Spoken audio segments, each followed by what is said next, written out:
Hey guys, this is Jave, and welcome back to another episode of Lunar Silver Star Story Complete. And I am joined today by a good friend, and why don't you introduce yourself, buddy? Hi, my name is Naku. No, wait. I am thejonnymar. Hello, everybody. We're off and running already. We certainly are, and right off the bat, actually, there is a bromide we can pick up. One of the very rare bromides that are just a pain in the ass to get in this game. Because there really aren't that many of those in this game. No, how many are there? I think there's like 13? Yeah, in this one, they added a lot to the sequel, but in this version, I think there might be high teens, like around 15, 16 maybe. Mm-hmm. All the, we're getting all the important ones at least, because they're all very important. Yeah, so you need to get them all, man. Yes, but we have to talk to the brown-nosing chick. She even calls herself a brown-noser. And she's going to give us Spacious the bromide. Yes, the holy woman herself. Yes, she actually was probably the most dressed, though, out of the big reveal. Yep, unfortunately. And of course, I'm going to be showing it off right now. So we can have an awkward moment of watching this together. We're having a moment. Aw, she really likes birds. And she's got those kind of weird markings on her legs, and it looks like on her arms as well. Yeah, is that I guess like a Vile tribe thing? Yep, that's a sign of the Vile tribe. Okay. Johnny's a bit more proficient in this game than I am, and as we have this amazing cut, we're back in Maribia. I didn't want to have too much of the backtracking in this episode. Sounds good. But since we're back in Maribia, you know, gotta at least say hi to our buddy. The bunny girl there? Yeah. I thought about talking to her, but just wanted to get some updates of the shop, you know. It'd be kind of a dick move to stop by and not even visit our friend. Yeah, you want to keep tabs on Ramus. You never know. Keeping, a good friendship with him might come in handy later in the game.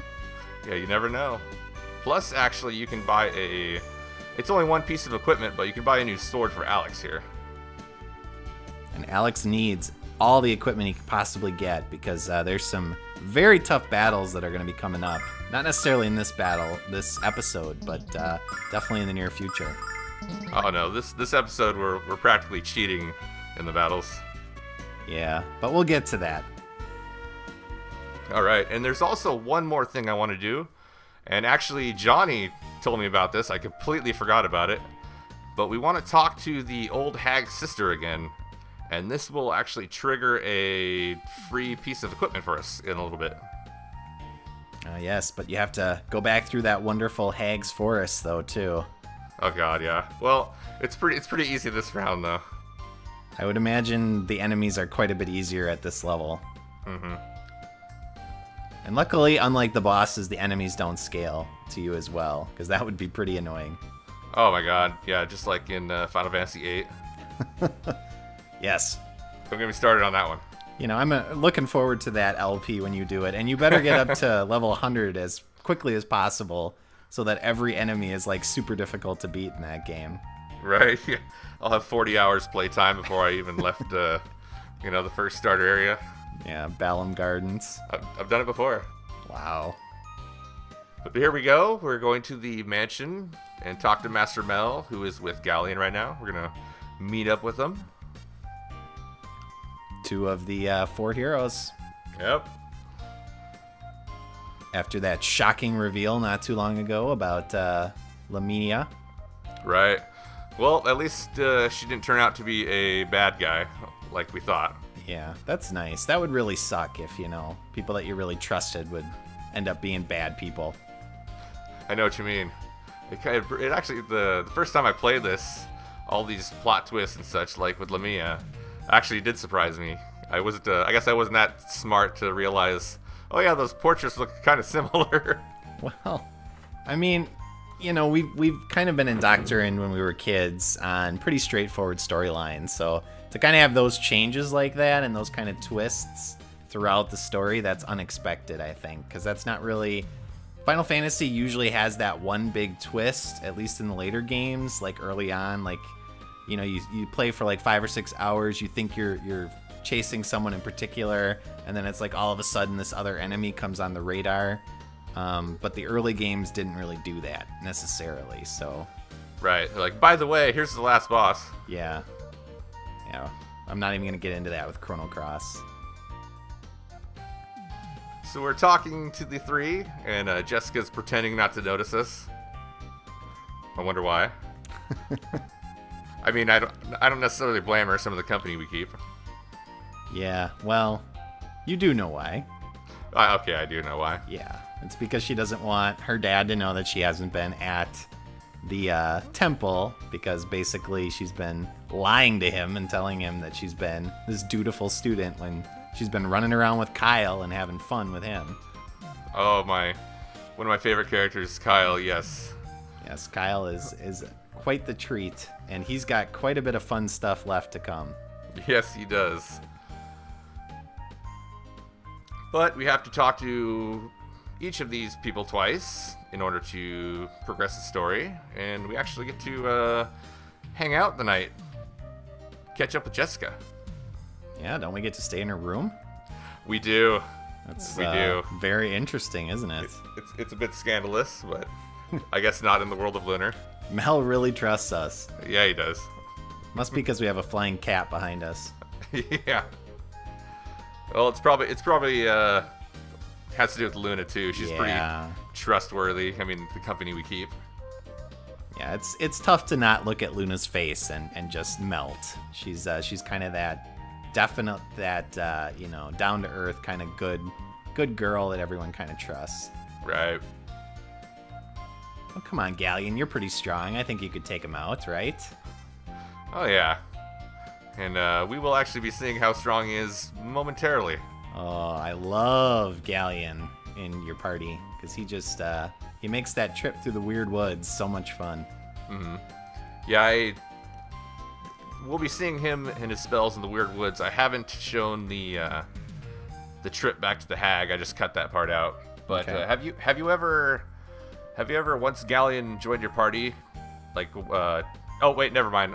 For some reason I was thinking about going back and leveling up in the mountain areas, but I forgot that he doesn't join you quite yet. Right. And I don't think he actually joined, like, you can't take him off of this area. So, like, I don't think you can leave and go, like, back to Vane with him. Like, I think if you try to leave the area with him, he'll just stay in the area and say, when you're ready to go, come back, sort of thing, so. It might have made for some interesting, more dialogue, though. Sure. Bring him and introduce him to Kyle. Yeah.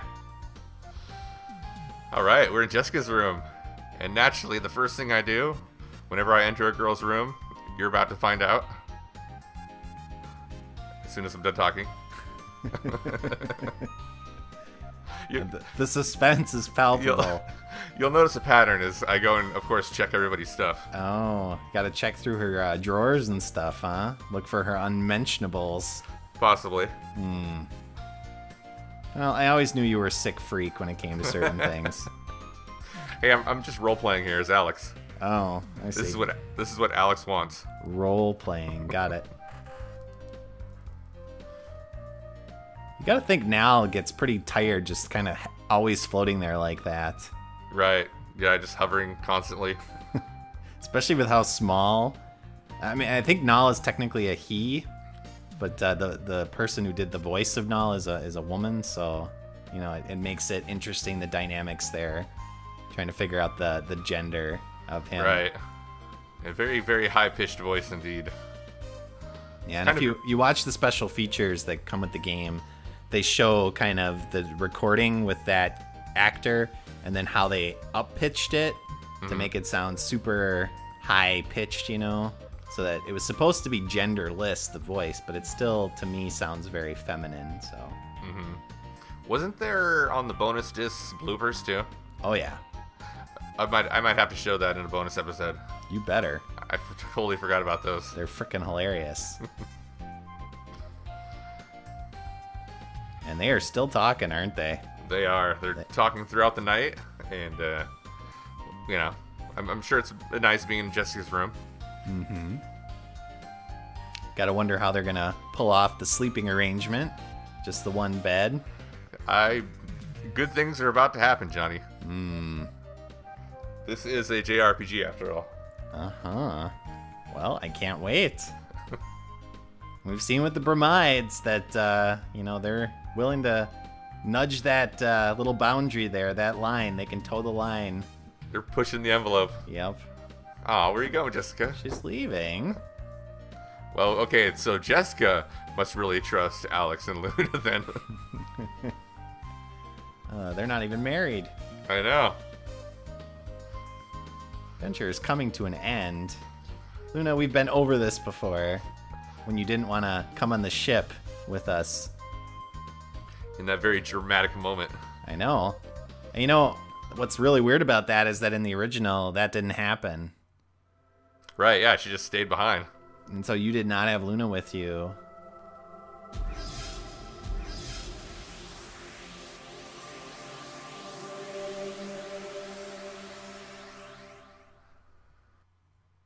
So that's her nightmare that she keeps having. I think that's the third time. Quite a few, yeah. Oh, passed out on the floor, of course. Yeah.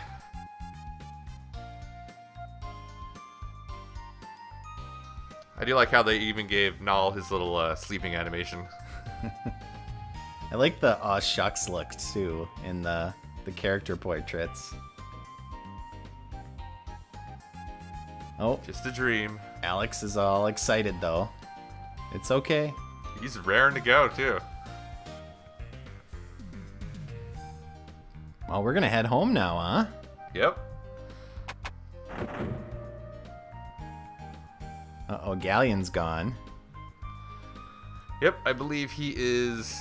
Oh, right there, waiting at the harbor. So, yep, looks like we cannot have him in the party before we get on the ship. Gotta say goodbye, of course, to this amazing actress. I like this little line right here she's about to say.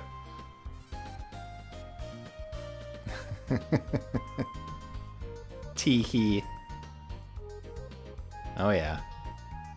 Null acknowledges it. I'm happy Oscars exist in this world as well. I know. That boundary is so weird with Working Designs translation of this. You know, all of the campy, you know, pop culture references. They just seem... I like them a lot, but I think, you know, it is weird to think about them in the context of this fantasy world and stuff like that. Right. I believe there was a line earlier about how many licks it takes to get to the center of a Tootsie Roll Pop. Yeah, there's a Wheaties line, too, very early in the game. Like, one of the kids says, I want to be a Dragon Master, and says, so I'm eating my Wheaties every morning or something. Oh, that's right. And they even capitalized Wheaties. Yeah. All right. You're going to get my favorite character in the game into your party. Yes, I can't wait. And you get to see me get slightly lost at the docks. It's kind of hard to get super lost. I managed it. It's a big square, so... Wonder where Galleon slept. That is a good question. Maybe no, he didn't sleep on Master Mel's floor because we were right next door. That'd be pretty funny. If he was just sleeping on the carpet.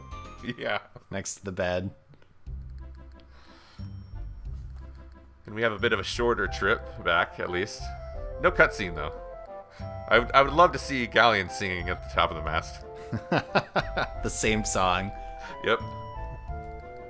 Questioning what he's doing in life and like a young lady. With the amazing panoramic camera angles swinging around. Holding hands to his chest, over his heart. Come on, make it happen, guys. You know you're watching this LP. In the remake of the remake of the remake. Yeah. What are we on now? Like, frickin' 6 or 7 times this game has been remade? I think so. GBA, PSP, PlayStation, the original Sega CD. And I think there's one more. I think it was on the Saturn as well.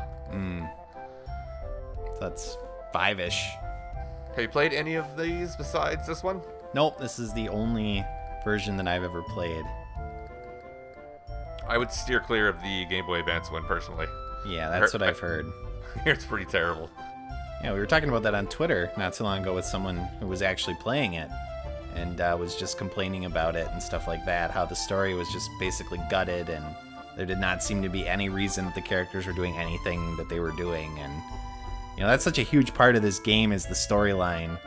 They do such a great job of kind of letting you know what you're doing and why you're doing it and stuff like that. Even if it is very cliche, you know, it was still an early RPG, so, I mean, at that point, they were still defining the cliches, so... Oh yeah, I loved this game back in the day. Even if it had cliches, which back in the day weren't cliches because they were original. Right. They've since become cliches. And we have Galleon questioning Alex and his motives, and if he could actually make tough decisions if he became a Dragon Master. He just doesn't know. Yeah, I don't know if Alex could sacrifice Luna for the greater good. Doesn't seem like it. No. He wants to have his cake and eat it too. Yep. We got Galleon creeping on Luna again. Your favorite character. Yeah, the creepy face and everything. Yep. Well, I've always been a fan of, you know, wizard-type, mage-type characters, and in this game, Galleon is the wizard character. I mean, he is the most powerful wizard in the world, so... Mm-hmm. Other than maybe, you know, the Magic Emperor, which we're hearing so much about. But we still haven't met. I don't know. I don't trust pale guys, usually. He's really pale. Well, I'm really pale. You trust me? Ooh. We'll have to discuss this later. Alright, so we are back on the big island, I guess. I can't remember what it's called. I think it's Caldor Island. Something like that. What a quaint little hovel. No rest for the wicked. Apparently they say that line in this universe as well. He's anxious to catch up with him. Maybe he's been playing a bit too much Pokemon. Oh, here we have another transition. Is where we're heading to the old hag's house to pick up an item, actually. And a very abrupt scene change. Yeah, that's okay. Better than having to sit through a ton of random battles. Exactly. Damn, 120 years. That's some longevity in this game. Keep talking to her.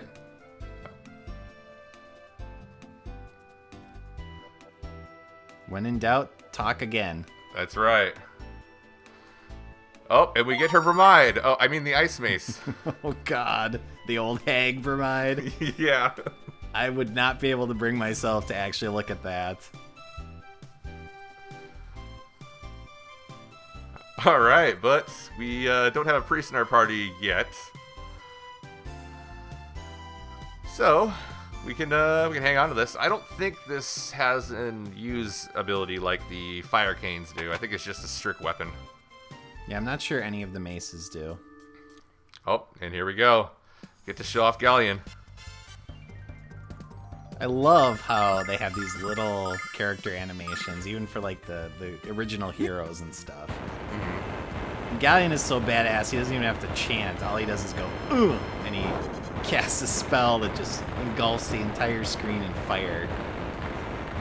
I absolutely love the old JRPGs. Well, any JRPG that has these completely over-the-top, overpowered, just ass-kicking spells, like even like Knights of the Round from Final Fantasy VII. It was like, what, a 10-minute spell, but well, it seemed like it. It's only about a minute long, but yeah, it's ridiculously long compared to some of the other ones. I'd use it every time, though. Sure. I didn't have anything better to do. It took so long to get the damn thing, you might as well use it.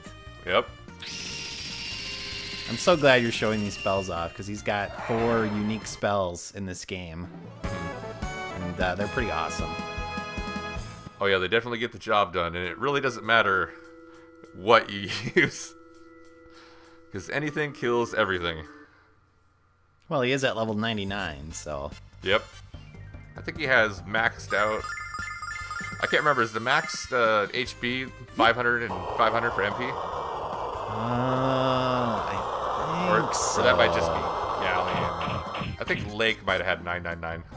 Yeah, I don't remember exactly.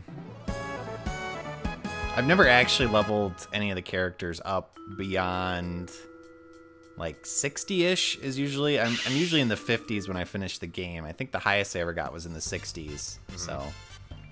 Yeah, I know at a certain point the bosses actually won't level up with you anymore.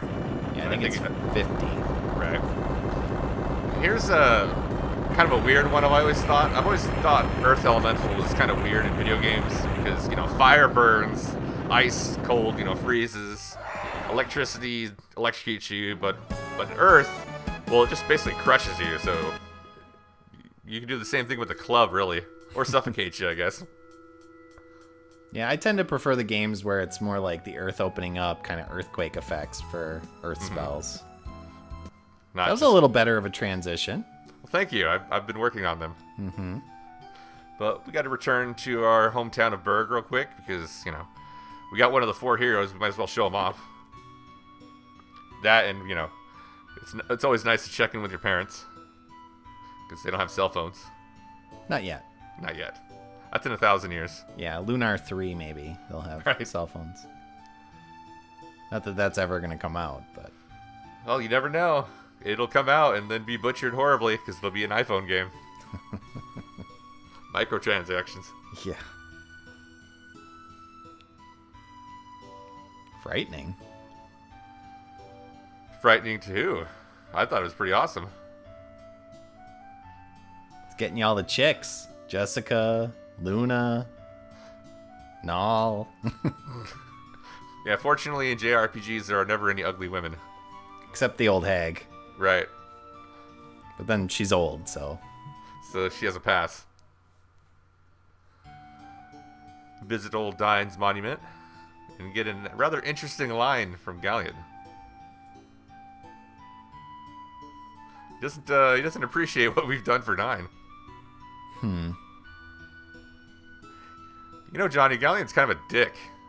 Yeah.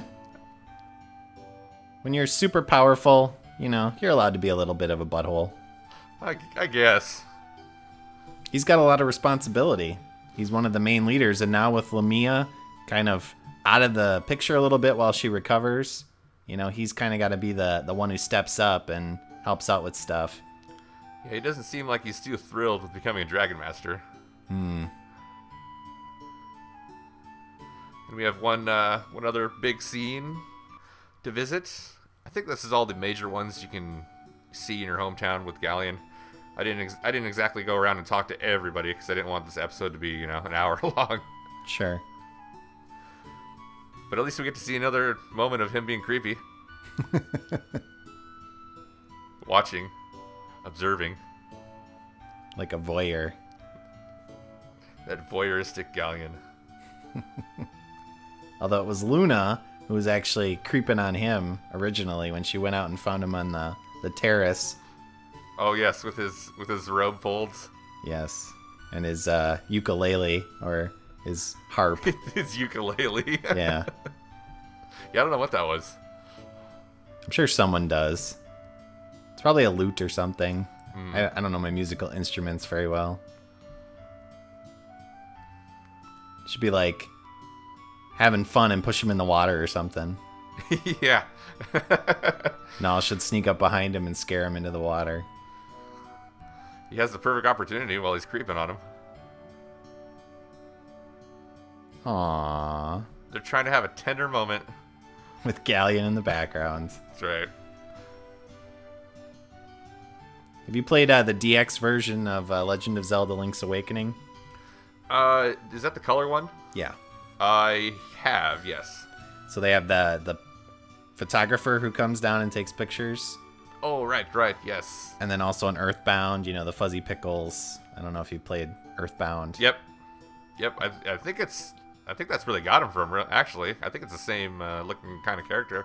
Yeah. So it's like I have a hard time when I see scenes like this of not picturing that since I've played those games. Mm-hmm. Like a cameraman just randomly coming down and, whoa, we're in the White Dragon Cave. We are. Cameraman, go. Hey, it's Quark. Probably my favorite dragon voice ever, of any dragon I've ever heard in a game. Mm-hmm. Other than maybe Smaug in the new Hobbit movie. That was a pretty good one, too. I think they actually kept the same voice from the Sega CD version, too. I think so. Which is probably why it sounds so, like, awesome and old and grating. It's because it is old and grating, the sound file anyways. Yeah.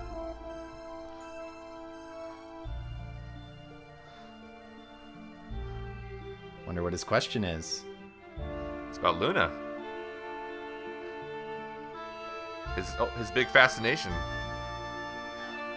His creeping. And we finally get to know the truth. Whatever that is. Well, apparently it's something important, because Galleon's really pushing him. He is.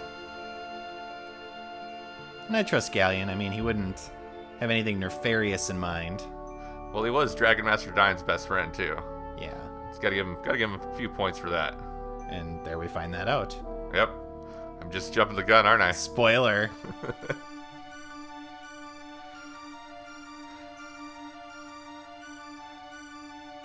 She's the one. Whatever that means. Dramatic pause. ...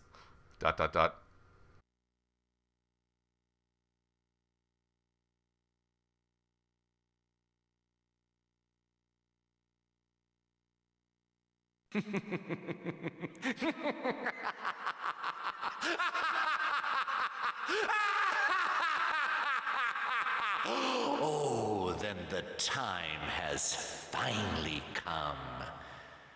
My coming out party can begin.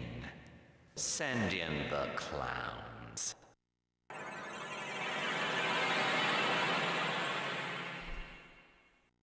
By Althena, what have you done, Galleon? What the hell?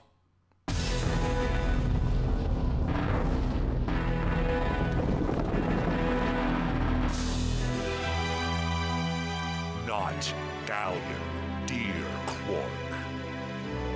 Magic Emperor Galleon! Magic Emperor? Galleon, no! No. Galleon, yes! Someday people may mourn this day, but my glorious rule can only begin with your enslavement.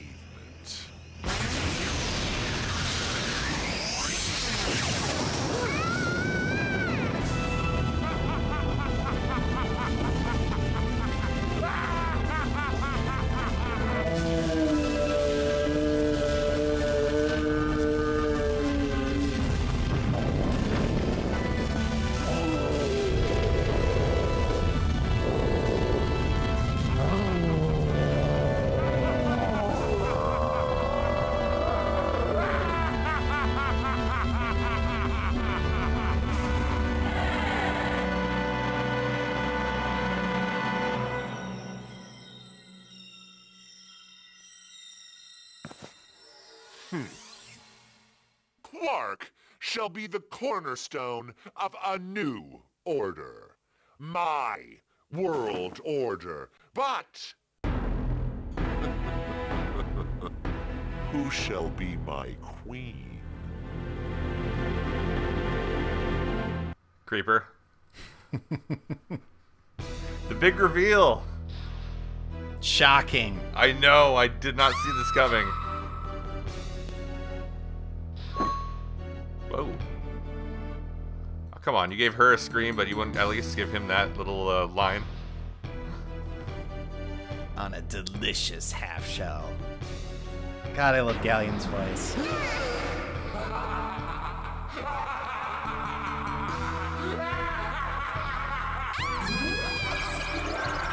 My favorite laugh of any character in any game.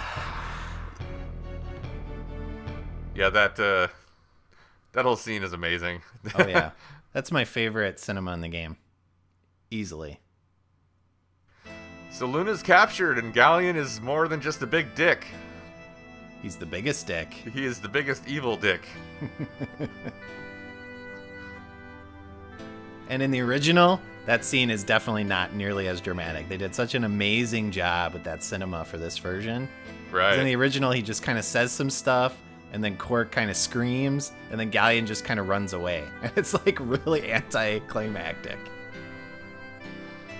Yeah, they really got their point across in this one. But now we have our main hero here shook into his very core. And he got his ass kicked. Oh yeah, he's not a Dragon Master yet. Nope. Or maybe ever. He's gonna try. Hell, he's already met one of them. And the good thing he already met him, too. Yeah. And that pretty much puts the kibosh on it. I mean, Alex is the only one now because no one else can get Quark's mysterious turd. Oh, God. Well, at least if we visit any more dragons, we can find some more dragon turds. Bring him to Ramus. Have him sell him for us. So it looks like Lake found us. I wonder what he was doing out there. But we'll have to thank him, because we would have frozen to death probably. Null does not look like a very good winter coat. And yeah, that's pretty much it for this episode, guys. What'd you think of the big reveal there, Johnny? Oh, it's amazing. And I'm really glad you brought me on for this episode. I knew you were coming up to it, and so thank you very much for letting me be a part of it. Hey, no problem. I hope to have you again in the future. Definitely. Right on. So, with that being said, that'll be it, guys. So, thanks for watching again. I appreciate it. Next episode, we're going to go talk to Lake and figure out what the hell to do. So, until next time, take care, guys. Later. Bye, everybody.